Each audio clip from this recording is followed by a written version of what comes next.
Hello everyone, welcome back. UK Fatman Travels. 1 year ago last night, our Prime Minister in the UK, Boris Johnson, made an announcement that we was going into our first national lockdown. 27 million people watched as he announced that we shouldn't travel, we shouldn't meet with other people, all non-essential shops, restaurants, bars, the whole shebang were going to close down. We're now in our third lockdown. Hopefully over the next couple of weeks, restrictions, if things go according to plan, are going to be lifted. Although there is concern now on the continent that there is a more deadly strain of COVID that could wash up on our shores, as the Prime Minister said yesterday. So I'm going into work today in the City of London. My last video was I did a little scoot around the City of London. And then fingers crossed today, hopefully I'm going to have a little scoot down the West End and have a look around the West End and some of those maybe tourist attractions and things that you would normally see heaving and packed of tourists getting into tourist season in the springtime. So stick with me and catch you in a bit.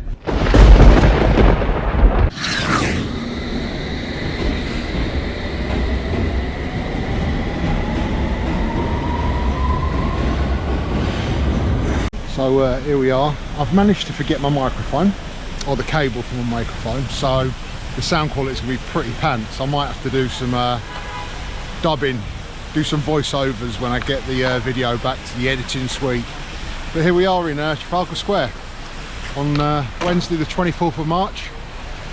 The heart of tourism in London. Would normally be a bustling place of activity. All we've got at the moment is a couple of skateboarders doing their thing. And during the spring and the summer, what you normally get is all the kind of, you get the street artists doing, what do? They do all the kind of chalk drawings on the floor, and you get all those kind of people dressing up in weird and wonderful costumes, trying to get money from the tourists. But it really is a very different Trafalgar Square. A year since COVID took a hold. Artist down there painting a picture. And so I thought I'd just, on my travel today, just thought I'd take in a few sites, give you a flavour about, what's going on in the centre of London. Traffic's been, from what I can see, very light. Number of people out and about, a few and far between. And yeah, so this is Trafalgar Square. I was only watching this in a film the other day with Tom Cruise when he landed a helicopter in the middle of Trafalgar Square. Can't remember what it was called now, Live, Die, Repeat, or something like that. It's called different names. When he kind of got stuck in a time loop and started fighting aliens in France, and then kept dying and waking up and having to get himself retrained by the lovely Emily Blunt. So yeah, he landed his helicopter, his chopper. Tom Cruise put his chopper in Trafalgar Square. So yeah, I'm going to take a walk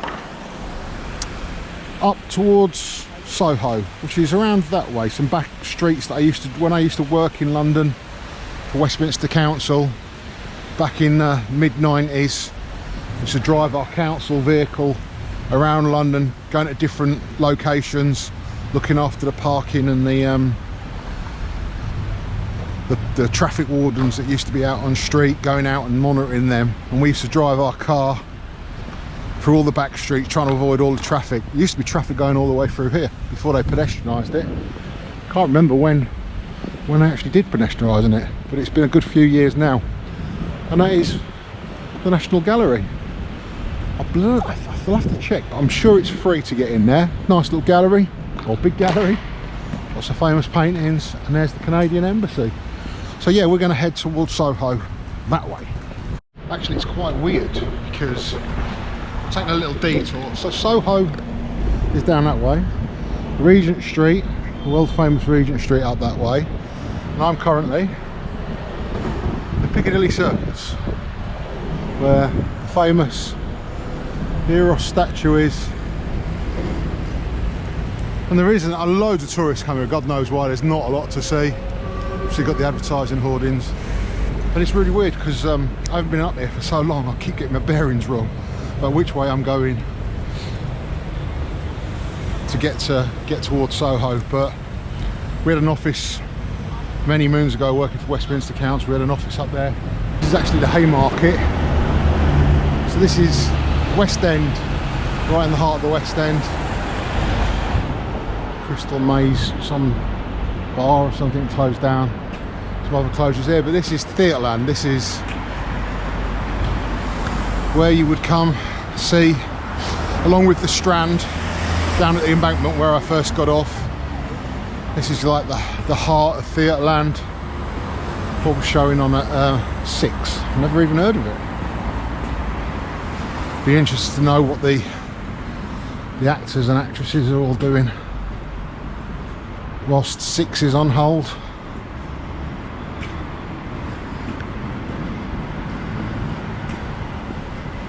Jamie, another one I've never heard of. I haven't been to the theatre for years though. Les Mis, everyone knows Les Mis.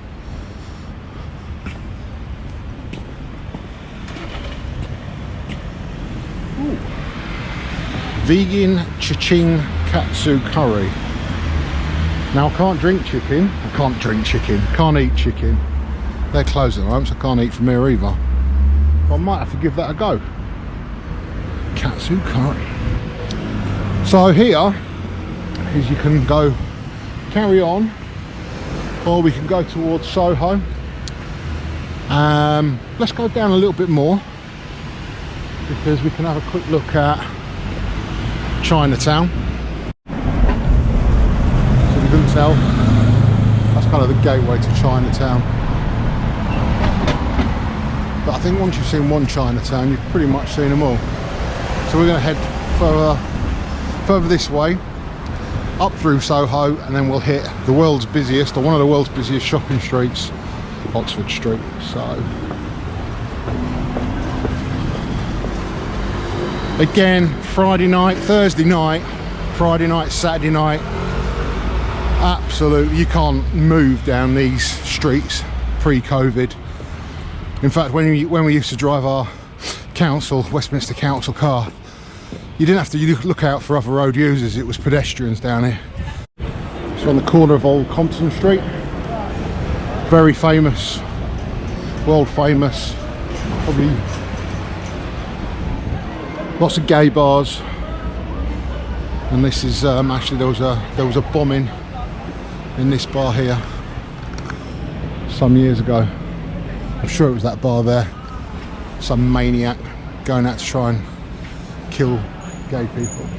And what I've noticed there is you've got what I think we call, what do you call a collective of fast food delivery drivers? Deliveroo. So you just got masses of people. Deliveroo drivers, Just Eat drivers, Uber Eats, all congregating on the corner, ready to take a bagel or a vegan burger to one of the offices, one of the few people that are in the office around at the moment.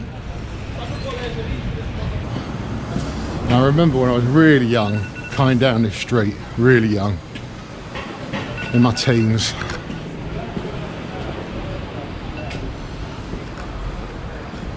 And this is where people used to, I'm sure the people used to get ripped off badly by going into what they thought was a strip joint, or the strippers, and the people used to absolutely rip them off. They'd charge them like £50 for a Diet Coke and march them down to the nearest cash point if they couldn't afford it, and threaten to give them a good old kicking unless they paid up. So yeah, that used to be the sex scene. World famous Raymond Review Bar. That's where you used to, I think, one of the first topless bars in London. So just on a general, I mean, this is lunchtime. What time is it? 10 past 12. Normally, pre-COVID, these streets would be heaving with people going out, grabbing something to eat for lunch, There's some good pubs, some really good historic pubs around here. I'm taking a little trip down memory lane because this is Berwick Street, just off Soho, Soho's back there. And I'm pretty sure that one of these buildings was a Met Police halls of residence where all the new coppers used to stay if they couldn't afford to live in London. And I'm sure I didn't dream it or imagine it, but I'm sure I've been in a bar in one of these buildings before it's obviously converted into a restaurant and flats or whatever it is. But the reason why this is a trip down memory lane is because we're on the corner of Berwick Street and Poland Street. And Poland Street used to come here quite a lot because they used to run a car park. You can see the car park up there in the distance. And Poland Street leads to Oxford Street. And again, some decent old pubs here. Proper pubs. Let's hope they reopen when COVID's all over. There used to be some dingy nightclub down one of these doors. There's some nice restaurants down here, and actually a fantastic fun fact was that the very first Yo Sushi, I don't know if anyone watching this has seen Yo Sushi, a big brand of sushi restaurants that started in England. Well, the very first Yo Sushi was just down here. In fact, I'll tell you exactly where it was.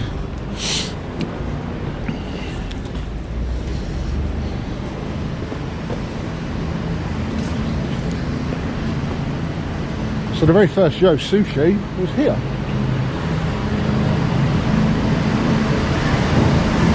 Not anymore. And this was the car park they used to run back in the day. Soho, it used to be called Poland Street car park. Obviously they've rebranded. Closed at the moment for maintenance. It was a shithole then, let alone now. And so here we are on Oxford Street. Of course, everything's closed. There's a hell of a lot of building going on though, building works and road closures. Now whether they've taken the sensible decision to try and get as many of the road works done that they need to with diversions, but again, it's really hard to kind of hard to explain just how different Oxford Street during lockdown is and Oxford Street pre-lockdown and hopefully post-lockdown. Hopefully the people will return and shops will pick up. I think Topshop, their flagship store, I believe that might be actually closed now for good. I think that's already been announced. And this is kind of like the gateway to Oxford Street for many a tourist and shopper coming into London. It's actually probably busier than I thought it was going to be honest, given the fact that there's no essential shops open. Sorry, essential shops are open and non-essential shops are closed. There's a green man, let's cross the road. This is one of those crosswalks you can actually cross diagonally if you want. And on a busy day, you'll probably see loads of people shuffling diagonally across rather than just straight across like I did. So I kind of really enjoyed having a little walk. It was only a short walk from Embankment up to Oxford Circus, but it was nice to get out and about in London and in the centre of London and just see what was going on down there. And yeah, it was very quiet, but I don't know, I think maybe it's just me being mad, but there seemed to be a sense of optimism. So yeah, once I'd finished, I thought, right, better head back, go to St Paul's. So I headed down onto the London Underground on the tube. Face masks are compulsory, but very quiet. Never sat next to anybody on my tube ride to the Embankment or my tube ride back to St Paul's.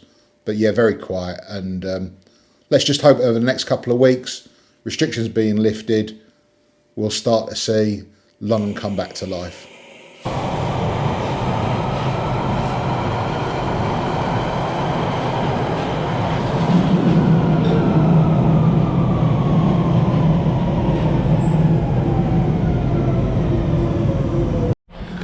Mill and Cannon Street, back in the City of London. Same old story, empty streets, Deliveroo drivers, builders, and of course the odd office worker.